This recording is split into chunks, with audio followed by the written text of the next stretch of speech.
Welcome to the Small Axe Podcast. It's your boy Nico, the multifamily family man. We are going to talk about everything regarding multifamily real estate investing. Stick with me. This podcast episode is going to be epic. What is up, party people? Welcome back to another episode of the Small Axe Podcast with me, Nico Salgado. Today, I want to talk about something that I just don't think gets spoken about enough. And that's the idea that success leaves a big mess. I think a lot of people are waiting for life to become neat and organized and predictable and under control before you even take action. I feel like a lot of people think successful people have everything figured out. That when you look at somebody that's got all this money or that looks like they drive a nice car, or that they own a few businesses or own real estate, that they have it all figured out. You guys might think that successful investors have clean spreadsheets, perfect systems and processes, excellent partnerships, perfect businesses, perfect structures, perfect lives. And the longer I've been doing this, though, the more that I've realized that that is almost never true. In fact, the opposite is usually true. Success leaves a mess. And if you're waiting for things to feel organized before you move forward, you're going to be waiting a long time, my friends. I was thinking about all this recently because I looked around my house and it was kind of chaotic. Kids running around, surfboards everywhere, my dog shedding all over the place. I need to get to the restaurant in 10 minutes. I need to do the laundry. I got to do the dishes. School stuff's happening. Work stuff's happening. Real estate stuff's happening. Partnerships are getting crazy. I got 2 refinances going on, a potential sale, a fix and flip that is getting crazy, and I need to clean up my books for that. Got money coming in from a lender, got money going out to a lender, money on credit cards. It's a bit messy, and I caught myself thinking, I really need to kind of clean everything up here. I need to get everything in order, and I just don't have that much time with all the stuff that I do. And you know what? I just started laughing because I think that this is how the majority of people are living as well. People that are quote unquote successful, people that are actually taking action and doing stuff. This is just the way life goes if you're a go-getter. Now, if you just have a 9 to 5, yeah, you can probably manage that. Add on a family, it's going to get more challenging. Add on a blended family, even more challenging. Add on 3 more jobs, now we're getting crazy. Add on a ton of financial responsibility, and we're going nuts, okay? So the reality is that most people who are building something meaningful, something powerful, something that is going to get you to be quote unquote successful might be operating in a little bit of chaotic times from time to time. And it's normal. It's not because they're disorganized. It's because they're taking action. They're moving, they're building, they're creating. They are participating in life today. They're taking action. I see the same thing in real estate. You might think that once you buy a property, everything is going to settle down and be chill. No dice, guys. That's actually when the work starts and begins. You get the deal, then a tenant moves out, a roof leaks, a tenant destroys something, a car crashes into your property, insurance goes up, taxes get reassessed, a contractor disappears with money that you paid him or her, collections slow down, you can't get the last 2 units leased up when you need to do so to get a refinance, and then there still has to be a seasoning period. Every single property that I've ever owned has some issues. Every one, guys. There's not one exception. Not one has ever reached this magical point where everything was perfect and I could just sit back, chill, and admire it and watch the cash flow come in. That's just not the case. There's always vacancy. There's always a maintenance issue. There's always a budget item going down, always a challenge. Maybe my partner's on vacation. There's always something. All of this is normal, though. And this is business. And this is entrepreneurship. The same thing happens with my balance sheets. People imagine investors sitting around looking at these beautiful financial statements, everything perfectly organized, QuickBooks, doing everything, AI jumping in to save the day, cash flowing everywhere, no stress, no uncertainty, no surprises.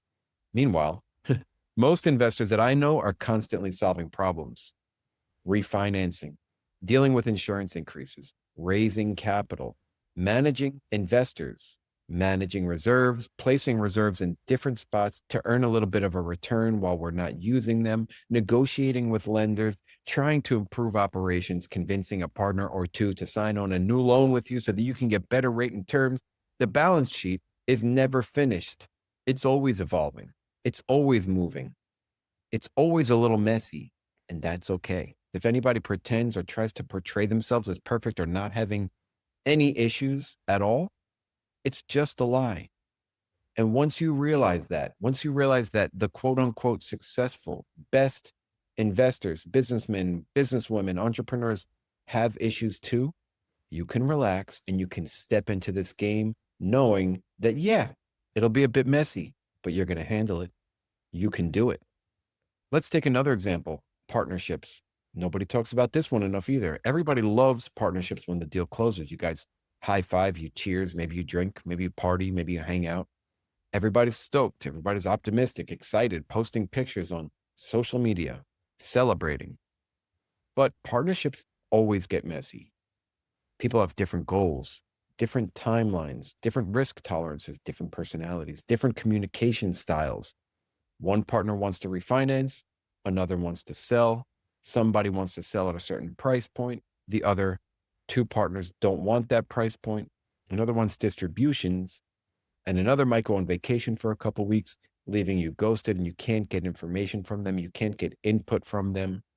And then maybe another partner takes on another W-2 and they're back to the workforce when they said they were not going to be. Guys, this is not failure.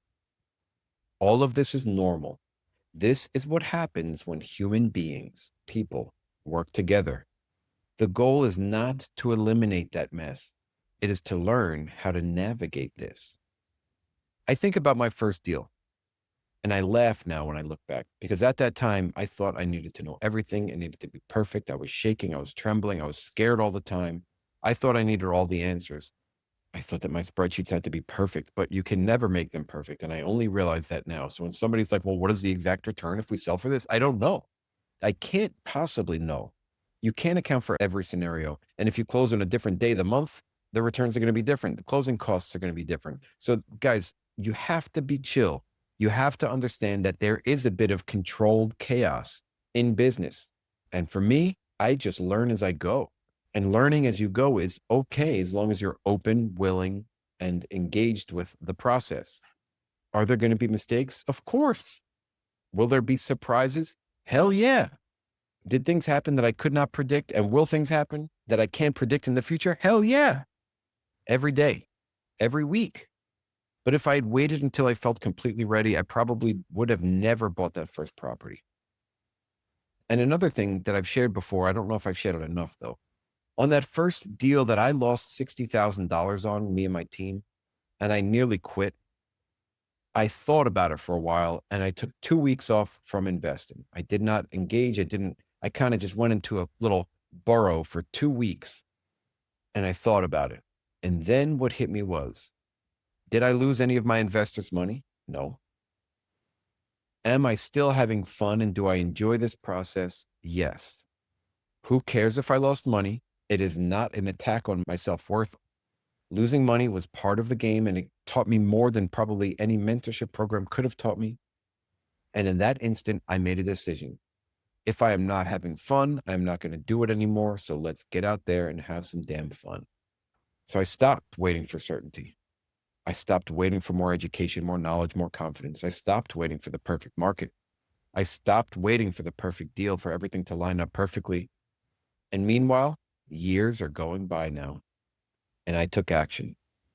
And I am truly grateful for all of my experiences today. Let's talk about my first capital raise when I did the 194 unit opportunity with my friends who were good owner operators at the time. And I came in as a co-sponsor. My first capital raise was terrible. All the capital raises have been super hard, super messy, extremely stressful. There's so much self-doubt involved with it. There's so much wondering if people are going to take you serious, worrying about rejection, looking foolish, failing publicly because I was putting myself out there, worrying about letting people down. And then I started having conversations with people and it got worse. People saying no. 99% of the people said no to me. Out of a list of 500 or 600 people, 99% of the people said no. I think I got 6 or 7 investors. People ignoring me. People asking me difficult questions that I didn't know the answer to, and I felt dumb. People wanting more information, but there was no more information. And I didn't know what I didn't know back then. So I didn't know that there was no more information. People disappearing, not wanting to talk to me anymore. And eventually I realized something, that this is not supposed to feel comfortable. It's supposed to be a little bit messy, because growth is messy. Building confidence is messy. Learning new skills, something that is super important to you, learning about something that you're passionate about, is a bit messy.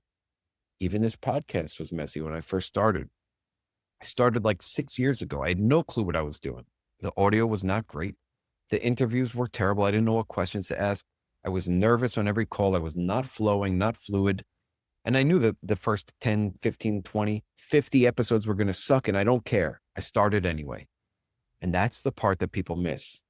Now you see episode 308, whatever this is. You don't see episode 3. You're seeing the finished, polished Nico, the multifamily family man product. You don't see the awkward beginning where I'm shaking, panicking, spending an entire day worrying about it, getting on a call with somebody, freaking out about it, making so many edits and changes, worrying, should I even share this with the world? You don't see the years of figuring things out. It took me years. And all of this is true for almost anything that is worth doing.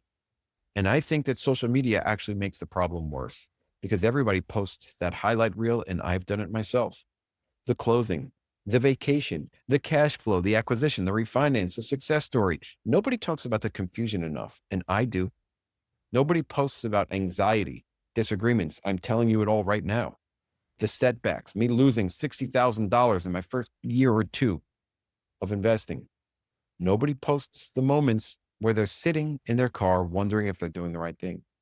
The hours of meditation that I have done to change my mindset, to open up my heart, to understand that this world and this life is a gift and a game, and we are here to make the best of it, to truly change who I am and how I think, to become the investor that I am today. As crazy as it sounds, as woo-woo as it sounds, I literally spent hours and hours studying Dr. Joe Dispenza and other people that are in the spiritual world for meditating. And I've been meditating now for 20 plus years.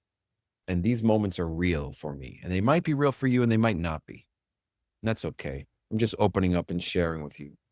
And it might be real for the people that you admire, that you think are super successful, especially for those people that you think are the top of the food chain. I'm sure that they have some messes going on in the background. And one of the biggest lessons that I've learned is that successful people are not necessarily best planners either. They're not necessarily smarter than you or me. They're not necessarily more talented. Often they're better at operating through that uncertainty. They're going and doing it anyway. They're better at taking the next step without having all the answers. And it's all okay, guys. They are usually better at solving problems as they appear. And that is one thing that I've learned to be crucial. If I don't solve a problem, make a decision fairly quickly and move on, good or bad decision, then I'm going to get stuck. And being stuck is worse than making a good or bad decision. And a lot of those successful people are continuing forward when they feel unorganized, when they feel messy. They've learned that chaos is not necessarily a signal that we should be stopping and backtracking. It's often a signal that something is actually happening, that we're making moves, we're making progress. Maybe we're growing and building, moving forward. Think about your own life for a second. Maybe you're trying to buy your first property. Maybe this is your 10th property. Maybe you want to buy a 100 unit or a 200 unit today. Maybe you're just trying to start a business. Maybe you're trying to lose weight, feel better, look better. Maybe you're trying to repair a relationship. Maybe you're trying to create financial freedom. Whatever it is, guys, what are you waiting for? Are you waiting for certainty? Are you waiting for perfection, for confidence, for permission from anybody or somebody to do what you want to do? Because those things are not going to show up first. Action comes first. Clarity comes later. Experience comes later. Confidence comes after the fact. The people who make progress aren't the people who are perfect planners. They're the people moving forward while things are imperfect. They're walking through that chaos and saying, fine, deal with it. Let's go. They're taking steps. They're solving problems, whether they're right or wrong. They're taking action, learning, adapting. They're showing up. They're growing. They're building, even when it's all a little bit messy. So if your house is messy, if your business is messy, your partnerships, if your goals are messy, your plans are messy, welcome to the club, people. You're probably a lot closer than you think, because success doesn't usually arrive after the mess disappears. Success often shows up right in the middle of it. And that's really what I want to leave you with today. Stop waiting for things to feel organized or perfect or certain or clear. Success is going to show up while everything still feels a bit messy. Remember that. And if you want to learn more or you want to connect with me, go to my Stan store, stan.store/buy buildings, and share this episode with somebody that definitely needs to hear what I just said. Send it right now. Have an awesome week, guys.